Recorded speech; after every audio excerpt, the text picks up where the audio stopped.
be you, only it was being twisted into, some people still get kidnapped, maybe it was them.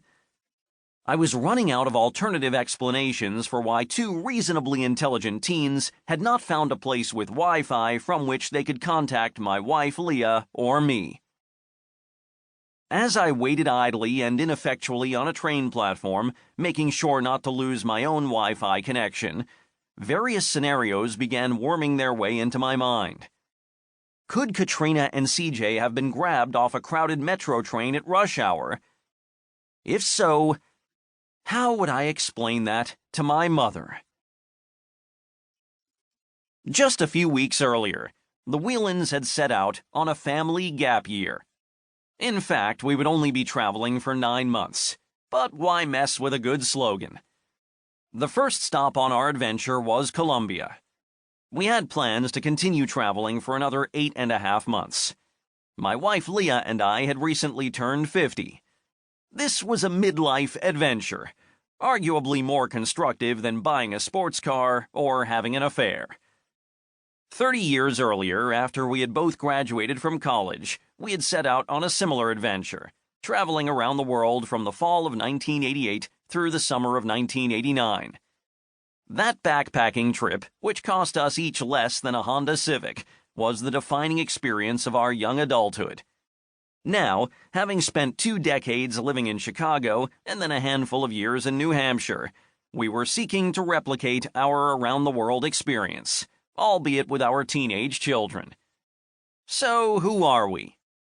I am a professor of public policy at Dartmouth College in Hanover, New Hampshire. Leah is also an educator. She was teaching math at a nearby high school. Katrina, our oldest daughter, was 18 when we departed. She had graduated from high school the previous spring and had been accepted to Williams College.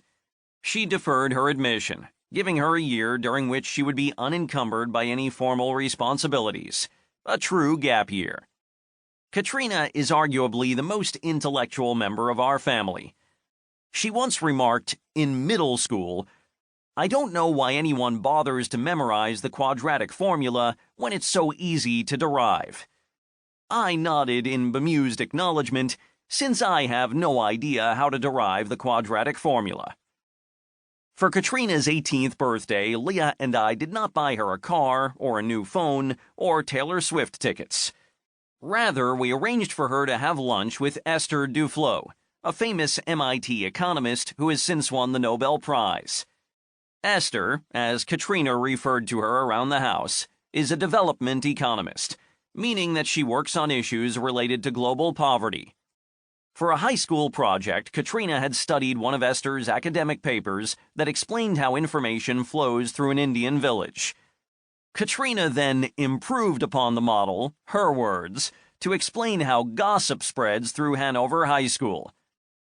I sent a random email to Esther Duflo offering her a free meal in Cambridge if she would share a birthday lunch with a brainy 18-year-old. Esther was gracious enough to accept, and a month later, Katrina and I met her at a French restaurant. Katrina and Esther talked about math, India, and development economics, while I enjoyed pappardelle with asparagus and fresh peas. The gap year adventure would give Katrina 9 months to read extensively and pursue whatever interests captured her attention. We had no doubt that she would make the most of the time. For her part, Katrina was eager to explore the world, though not necessarily to spend 24/7 with the parental units. She would never use a phrase like parental units. Rather, it's the kind of thing I would say, which would cause her to roll her eyes and walk away dismissively. Katrina's plan was to leave us periodically to meet up with friends in different parts of the world. Roughly 10% of the students in her graduating class were taking a gap year. Many were planning to travel internationally. Our son and youngest, CJ, was a rising 8th grader. CJ had embraced the international trip enthusiastically, provided that he could still enter high school with his classmates. To make that happen, we would have to teach CJ the essentials of 8th grade during our travels: geometry, science, American history, and English, including one substantial research paper. The state of New Hampshire, live free or die,